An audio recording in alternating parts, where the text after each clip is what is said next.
Good morning, cubies and doobies. I am Sunshine, and this is the ABCube method for solving Rubik's Cubes. Yes, it's my method. Yes, I created it. It's published online in 2020. You can find it at abcube.how or referenced on speedsolver.com or on Wikipedia under the Professor's Cube. You can find me lots of places. Check me out in my bio.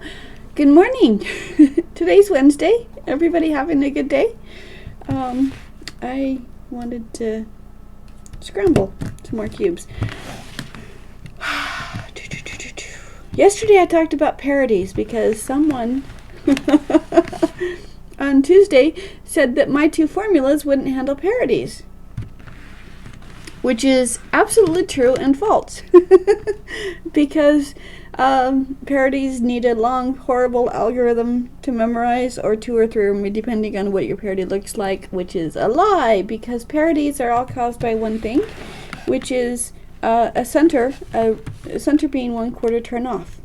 And when you fix that center being 1/4 turn off and then solve from that state, the parody dissolves. So you don't have to memorize parody algorithms.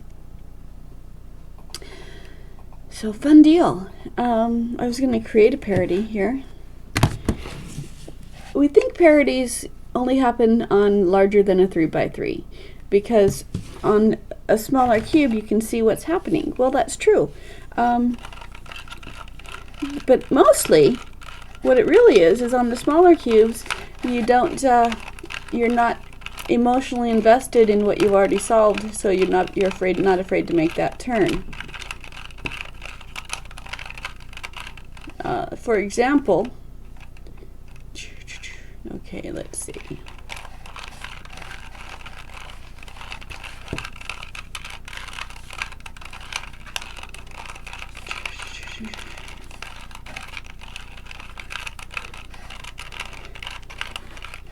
If you've got a 2x2 and it looks like this, you can say, oh dear, I have a parody because this piece has to be there and this piece has to be there. But you're not emotionally invested. You know that you can just make a 1/4 turn and have three that need to be placed, and you can place that.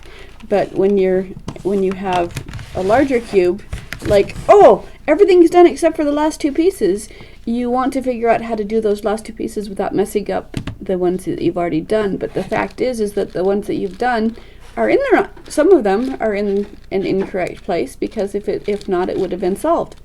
So you're going to have to move some of them. And the way I figured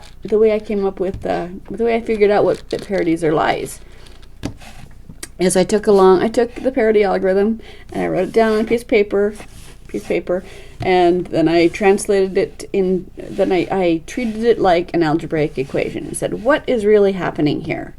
And so I started from the outside in, and I started looking, okay, this one has a left up and this one has a left down. Well, actually I translated it into arrows so I could see what was going on. And then I said, okay, this happens on this side and the reverse happens on this side, so I'm going to cross those out. I'm going to cancel those out. And I did that through the parity algorithm until I got to the middle where there was a single 1/4 turn of an inside slice. And I said, oh, okay. So I do this big, long, complicated thing. I make that turn, that one slice, and then I do then I undo that big, long, complicated thing.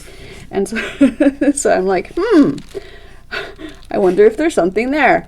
And at the same time, one of my kids was doing my void cube, and they got to the end, they're like, what the heck? That's not possible. How'd that happen? Oh, stupid center's a 1/4 turn off because the center is invisible on the void cube. And so they're like, well, I don't know which way to turn the center, so they put it down and walked away. The thing is that it doesn't really matter if the center is a 1/4 turn off. Pretend this is a cube. If the center is a 1/4 turn off, you will get a parity when you try to solve it. But if it is an even number turn off, like for instance you would get on boxes, then no parity. The edges and corners will solve. So the secret is that if it's an odd number off from solve in either direction, then it's a parity. If it's an even number off of solved, 0, or in any other even number, then no parity. So I took my long algorithm, realized it was a quarter turn off, took the void cube and said, well, what happens? And so I made that single quarter turn on the row that touches the parity, and the parity disappeared. So parities are a lie. You never need to use a parity algorithm again for as long as you live. But if you want to, you can, because if you're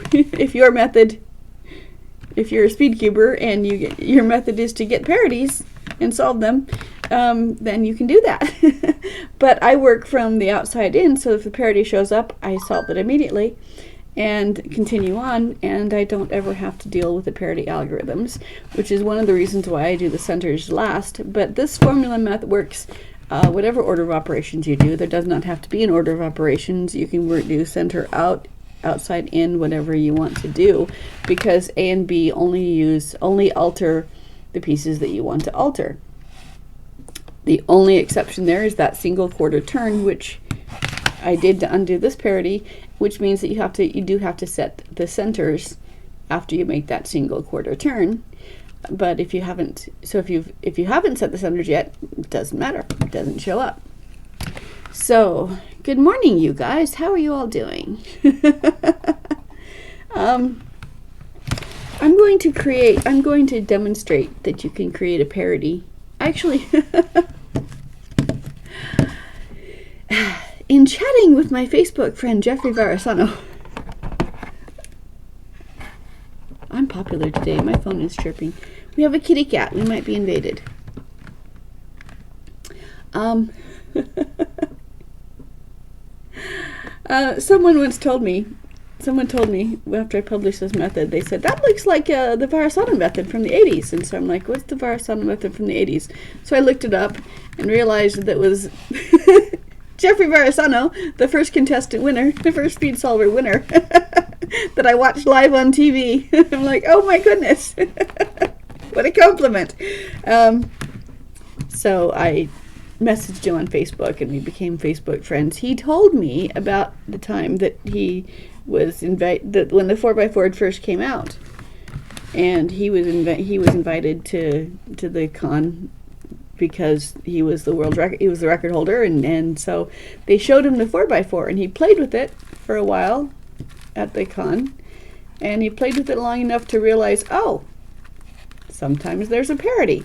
Sometimes something happens that doesn't, And so he's like, so before he could solve the parity, they said, okay, thank you for coming to the com. The com's over. You can go home now. And he said, but can I? He said, nope. So difference between him and me is I would have an unsolved problem in my head for the next several years until I got my hands on a cube. He went home and with colored paper and graph paper, he mapped out the cube and the parity and figured out how to solve it. And so he did it in 10 moves. So he can create the parity or solve the parity in 10 moves. So if your parity algorithm is longer than 10 moves, it could be cheap, it could be better. All right. So if any row is a quarter turn off, you are going to get a parity at the end. So I'm going to demonstrate by having my corners be a quarter turn off. I'm going to give myself a corner parity, and that will demonstrate that when you have that corner parity, the edge parity comes along as well.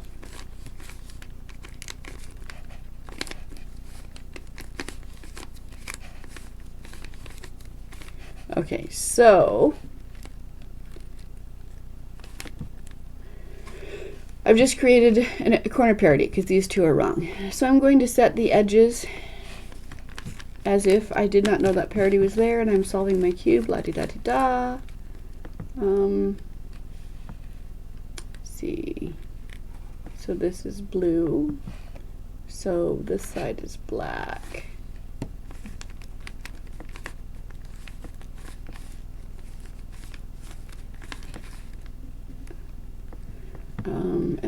green. Blue, green, that's what I meant to say. Orange, yellow, blue, and then this is the yellow side.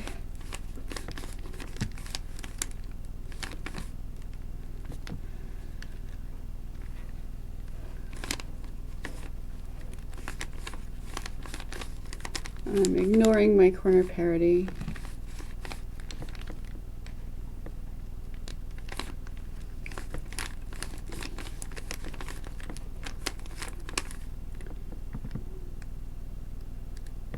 Light yellow. Okay.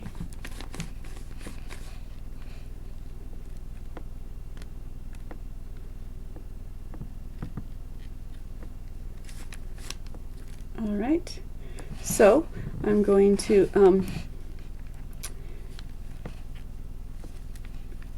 opposite edges are done. Now I'm going to do the side edges by displacing one piece from the top color, which is now red. Line it up, going in the green direction.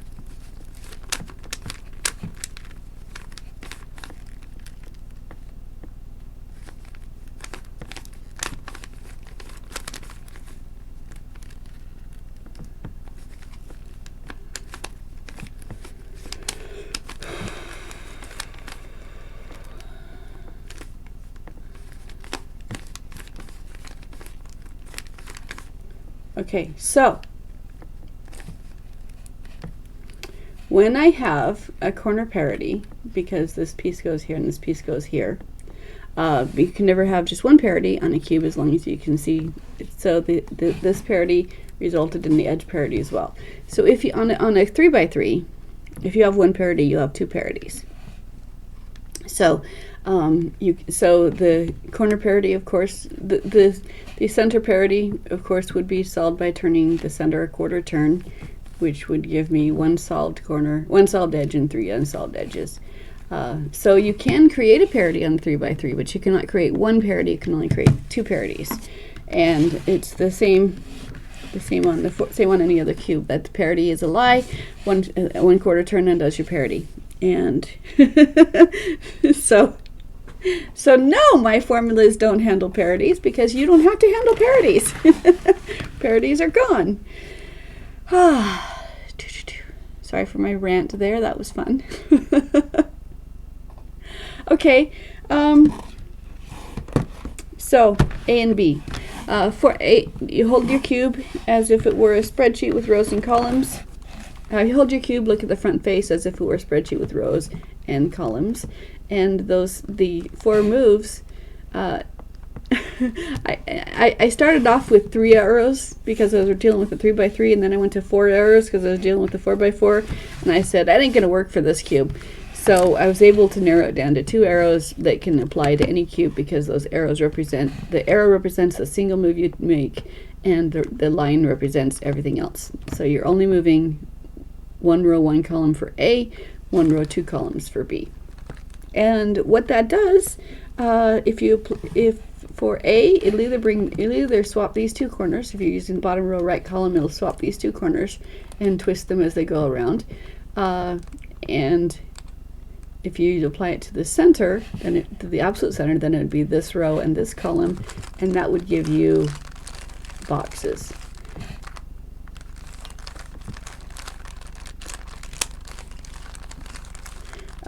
Formula can be used to bring any piece to the top, but it's only advantageous for the first face because A does affect all 6 sides when you're doing it. If done in multiples of 6, then the only thing that changes is your top row that you want to move, and the bottom stays the same. So formula A is 4 moves, out, down, and up. Formula B is 8 moves. It's a commutator. If you look at it, it's a mathematical 0. For every left, there's a right. For every up, there's a down. And every other move is horizontal, and every other horizontal is the reverse of the one before it. So slide the top first up, reverse the top second up, slide the top first down, reverse the top second down. And what B does is it moves 3 pieces around. When you're using the outside columns, it moves these 3 corners around. Twice more would get back to solved. But this, I'm going to demonstrate how to use formula A to bring the white color back to the top again. Out, down, in, up, out, down, in, up. Keep going until my white is on the top, or whatever your active color is. Slide it to the top, keep going. Slide it to the top, keep going.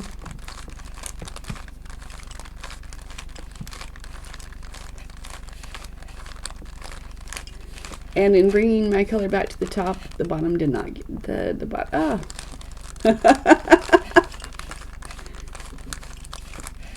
The bottom did not get scrambled.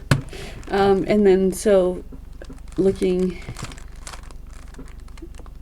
to move these 3 corners around again, formula B will do that. Up, up, down, down. And now they're in the correct place. Formula A again will bring them to the top. So that's how A and B works on corners.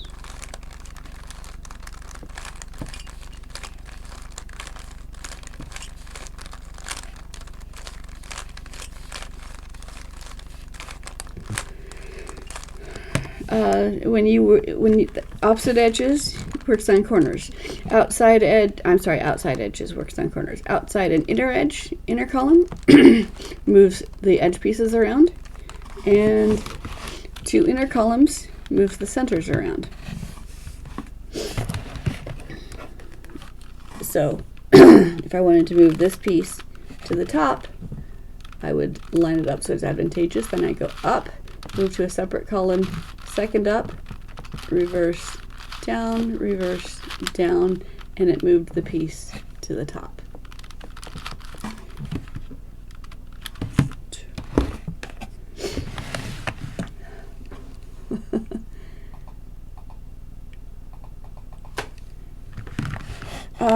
All right, so this is a corner parity, but again, we don't know that because we're not emotionally invested, because you can't see the inside pieces.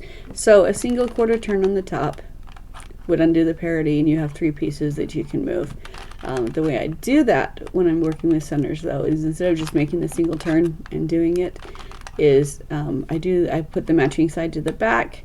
I do formula B, and then bring the colors back to the top. So I don't make my absolute beginners, absolute newbies, look and see that the corners want to move clockwise or counterclockwise or whatever. I just have them, A and B. And once you've learned A and B, then you can take time with your solved cube to figure out what A and B actually does. but A and B will get you from scrambled to solve. And the easiest way to learn any method, I think, in my opinion, is to apply it to a solved cube so you can see exactly what happened. And A and B will work on every size cube. It also will work on other cubes as well, other non-cubes as well. For example, it will work on this. If I wanted to work the corners, top row, 2 columns. These 2 columns, up, up, down, down, and it moved 3 corners. Again, up, up, down, down, and it moved those 3 corners. Up, up, down, down, and it moved those 3 corners.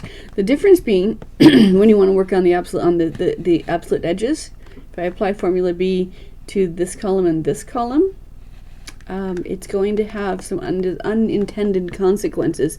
I cannot move just 3 pieces at this point. On a cube, it'll move just 3 pieces, but because of the shape difference on the minks, when I do apply formula B to this column and this column, this is what happens. Go up, up, down, down. And sure enough, it moved this piece here, this piece here, and this piece here, but it also moved the 3 corners. So if I wanted to, but those 3 corners can be managed separately. So I'll manage those corners now and leave my edges where they are. Okay, that's one. That's 2. So now they're in the correct place. And Formula A will bring my color back to the top using bottom row, right column. Slide the top to protect it. Keep going on this one. And it will be a multiple. Come on, turn.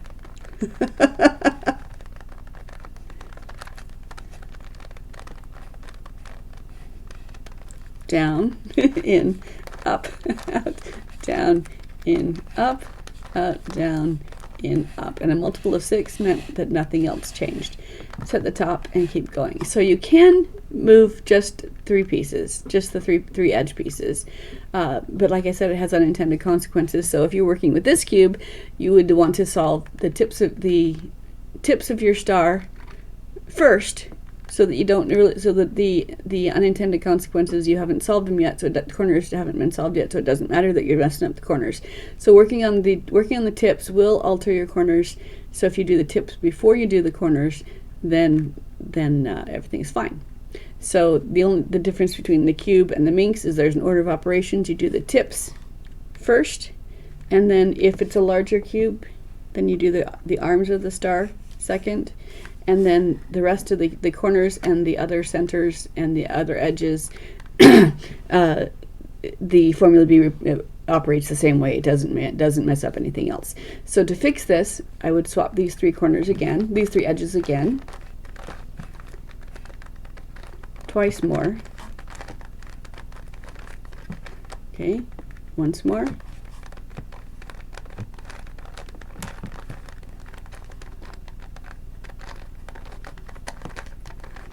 Okay, and then when my edges are correct, then I go back to, then I work with the corners, and these outside edges switches these 3 corners around.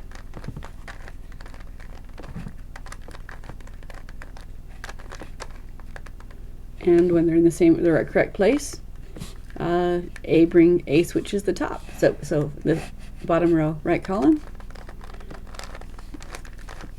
1, 2. Slide it to affect a different one. 3, 4, 5, 6. Set the top and continue. So yes, I can solve any cube. I can solve any. I'm gonna say any star minx. I don't know what they're called, with just using A and B. And that's it for today. Just wanted to talk about parodies and have fun. Guys, go be nice to yourself. Have a wonderful day, and I will be back here tomorrow. Thank you for joining me. You guys are awesome. It's nice to see your faces. Oh, hey, I have a first-time chatter. Before I leave, let me chat with you. Hi. So if you've just joined me, I am Sunshine. And I'm the creator of the ABCube method for solving Rubik's Cubes. What was it you liked, the minx or the? Well, what are your thoughts? Welcome to my stream. By the way, I was lurking around and came across your stream, and maybe I can help you out with your Twitch custom graphics even more. What's your Discord? I can send my profile there. I have someone who's working on that already, so thank you very much. But if you want to talk about cubing or the ABCube method, thank you. Thank you. Again, A and B, all you need to solve any Rubik's Cube, because parodies don't exist, they're a lie. Every parody can be undone with a single quarter turn. And Are you a cubist, or do you just are you just looking at random streams? Okay, so you're not already a speed cuber. Because this method, when I teach, thank you, thank you for the follow. When I teach in real life, and I'm also equipped to teach online. I have a Zoom that I incorporate into my Twitch, so I can see your cubes and you can see mine. But when I teach, I teach brand new beginners, and I teach the ones who, my brother can do it, but I've never been able to figure it out, or I haven't, and just Formula A, just Formula B is all you need to learn, because it works on every size cube, and all you have to learn is the order of is that the only thing to do is learn which columns. It's one row and two columns, and it's always the top row and two columns, and you don't have to memorize that. If you use the outside columns, it works corners. If you use these two, it does this. You just pick a piece that you want to move, and the cube dictates what those columns are. For example, it's always the top row. If I wanted to move this piece to one of the sides, the first column would be where the cube's going to end up. So this one, if it was going here, it'd be this column, first column, second column. The second column is where the cube is. So if it was going this way, it'd be first column, second column. If it was going in the middle, it'd be first column, second column. So you don't have to memorize what each two columns do. You just have to pick the piece that you're moving, and let that cube, as it moves, dictate what your two columns are. So if I'm moving this to the top, this would be my first column, and then this would be my second column. So yeah, abcube.how. Check me out. I also have a YouTube, youtube.com/@abcubemethod is where I am. But you can check me out on my bio. I'm also, this method is also listed on Wikipedia on the Professor's Cube page, because it is a direct solve for the 5x5. It's not one of those, well, learn to do these and then solve it like a 3x3. No, it's not a reduction method. It's just a direct solve method, and it works on every cube. So thank you for joining me. You guys are all awesome, and I will be back again tomorrow. I usually walk through a step at a time during the day, on the weekday mornings, but I didn't this time because I wanted to talk about parodies. Thank you. I see that you followed me. That is awesome. Thank you so much for that. And I will be back tomorrow. I also just kind of play with my cubes on Friday evenings and Saturday mornings. So if you want to learn the cube, message me. I'm abcube.how@gmail.com. I will be happy. Oh, okay, awesome. Thank you. But if anyone wants to learn to help me demonstrate, it's free if you let me to stream it. And if you just have a friend who's like, I don't want to learn like all you did, just tell me the secret. This is the secret. So bring me your non-cuber friends, and we will all have fun. So bye, you guys. I'll be back tomorrow.